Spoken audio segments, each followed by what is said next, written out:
सुप्रभात बच्चों। टेस्ट से पहले हम लोग ने पार्ट 5 तक पढ़ लिया था। आज हम लोग को पार्ट 6 छोटा जादूगर पढ़ना है। ये बहुत ही सुंदर कहानी मैंने पढ़ी है इस कहानी को, है ना। बहुत ही अच्छी कहानी, देखो तुम लोग भी पढ़ो। मैं रीडिंग लगाता हूँ, आप अपना समझेंगे, ठीक है। कार्निवाल के मैदान में बिजली जगमगा रही थी। कार्निवाल एक तरह का मेला टाइप का हो गया। हंसी और विनोद का कलनाद गूंज रहा था। मैं खड़ा था उस छोटे फुहारे के पास जहाँ एक लड़का चुपचाप शरबत पीने वालों को देख रहा था। उसके गले में फटे कुर्ते के ऊपर एक मोटी सी सूत की रस्सी पड़ी थी और जेब में कुछ ताश के पत्ते थे। इसके मुख पर गंभीर विषाद के साथ धैर्य की रेखा थी। मैं उसकी ओर ना जाने क्यों आकर्षित हुआ। उसके स्वभाव में संपूर्णता थी। मैंने पूछा, क्यों जी, तुमने इसमें क्या देखा? मैंने सब देखा है। यहाँ चूड़ी फेंकते हैं, खिलौनों पर निशाना लगाते हैं, तीरों से नंबर छेदते हैं। मुझे तो खिलौनों पर निशाना लगाना अच्छा मालूम हुआ। जादूगर तो बिल्कुल निकम्मा है, उससे अच्छा तो ताश का खेल मैं ही दिखा सकता हूँ, उसने प्रसन्नता से कहा। उसकी वाणी में कहीं बनावट ना थी। मैंने पूछा, और उस पर्दे के पीछे क्या है? वहाँ तुम गए थे? नहीं, वहाँ मैं नहीं जा सका, टिकट लगता है। मैंने कहा, तो चलो मैं तुम्हें वहाँ ले चलूँ। मैंने मनी मन कहा, भाई आज के तुम ही मित्र रहे। उसने कहा, वहाँ जाकर क्या कीजिएगा? चलिए निशाना लगाया जाए। मैं उससे सहमत होकर कहा, तो चलो पहले शरबत पी लिया जाए। उसने स्वीकार सूचक सिर हिला दिया। मनुष्यों की भीड़ से जोड़े की संध्या में भी वहाँ गर्म हो रही थी। हम दोनों शरबत पीकर निशाना लगाने चल रहे। राह में ही उससे पूछा, तुम्हारे घर में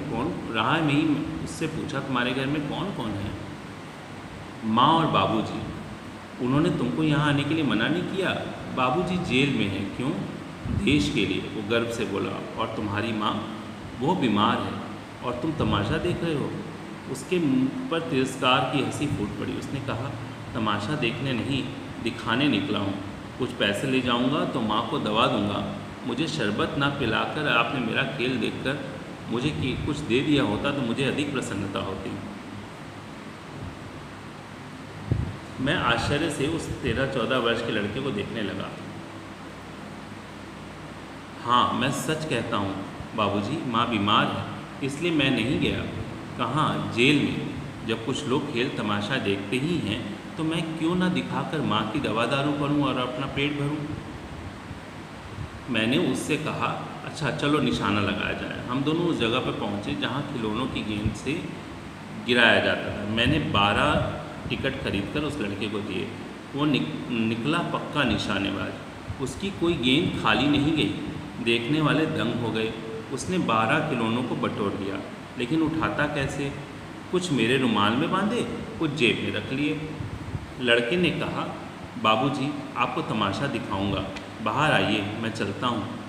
वो 9 तो 11 हो गया। मैंने मनी मन कहा, इतनी जल्दी आँख बदल गई। मैं घूमकर पान की दुकान पर आ गया। पान खाकर बड़ी देर तक इधर उधर टहलता रहा, देखता रहा। झूले के पास लोगों का ऊपर आना जाना देखने लगा। अकस्मात किसी ने ऊपर से हिंडोले से पुकारा, बाबूजी। मैंने पूछा, कौन? मैं हूँ छोटा जादूगर। कोलकाता में एक छोटी सी झील के किनारे घने वृक्षों की छाया में अपनी मंडली के साथ बैठा हुआ मैं जलपान कर रहा था। इतने में वही छोटा जादूगर दिखाई पड़ा। हाथ में 4 खाने की खादी झोला, साफ जांघिया, आदि बाहों का कुर्ता और सिर पर मैला रुमाल सूत की रस्सी से बंधा था। मस्तानी चाल से झूमता हुआ कहने लगा, बाबूजी नमस्ते, आज कहिए तो खेल दिखाऊं। नहीं जी, अभी हम लोग जलपान कर रहे हैं।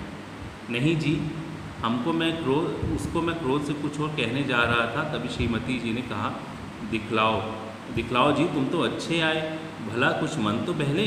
मैं चुप हो गया, क्योंकि श्रीमती जी की वाणी में माँ की सी मिठास थी, जिसके सामने किसी भी लड़के को रोका नहीं जा सकता था। उसने खेल आरंभ कर दिया। उस दिन कार्निवाल के सब खिलौने उसके खेल में अपना अभिनय करने लगे।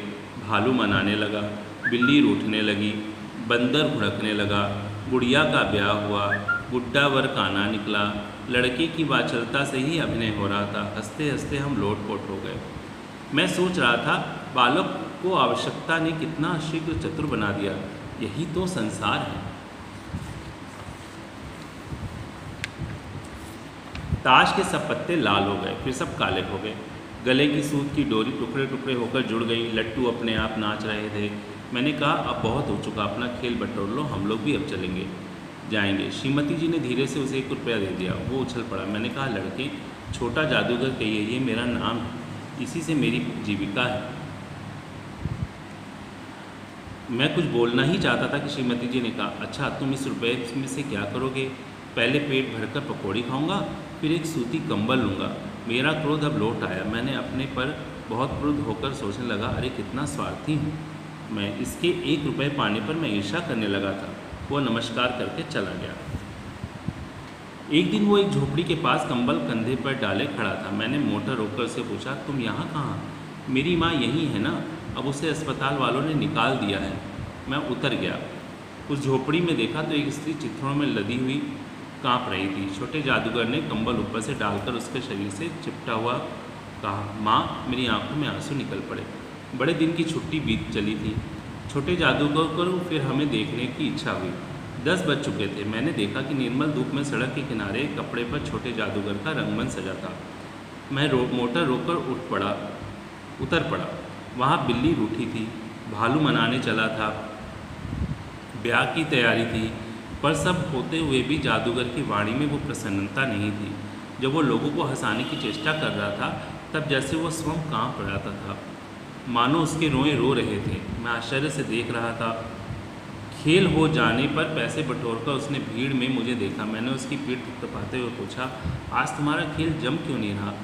माँ ने कहा है आज तुरंत चले आना, मेरी घड़ी समीप है, अविचल भाव से उसने कहा। तब भी तुम खेल दिखाने चले आए? मैंने कुछ क्रोध से कहा।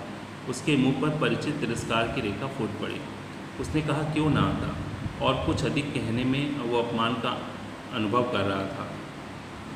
क्षण भर में मुझे अपनी भूल मालूम हो गई। उसके झोले को गाड़ी में रखकर उसे भी बैठाते हुए मैंने कहा, जल्दी चलो। मोटर वाला मेरे बताए पथ पर चल पड़ा। कुछ ही मिनटों में मैं झोपड़ी के पास पहुंचा। जादूगर दौड़कर झोपड़े में माँ माँ पुकारते हुए घुसा। मैं पीछे था, किंतु स्त्री के मुँह से निकल कर रह गया। उसके दुर्बल हाथ उठकर गिर गए। जादूगर उससे लिपटा रो रहा था। मैं स्तब्ध था। उस उज्जवल धूप में पूरा संसार जैसे जादू सा मेरी चारों ओर नृत्य करने लगा। देखा बेटा, कितनी सुंदर कहानी थी। बच्चा अपने माँ के लिए क्या क्या नहीं करता है ना। ये शब्दार्थ आप अपनी कॉपी पे लिखेंगे, ये सारे। इसके अभ्यास और प्रश्न को हम लोग अगली कक्षा में करेंगे। तब तक के लिए बाय।